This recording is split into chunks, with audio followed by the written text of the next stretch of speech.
దూరానున్న చుక్కలే విన్నా గాని కదిలించలేదా కాస్త కూడా నీ మనసుని పరదాలు దాటి ఒక్కసారి పలకరించవేమి అందరినీ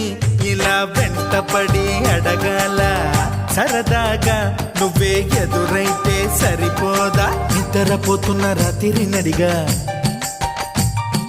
గుటికి చేరిన గువ్వల నడిగా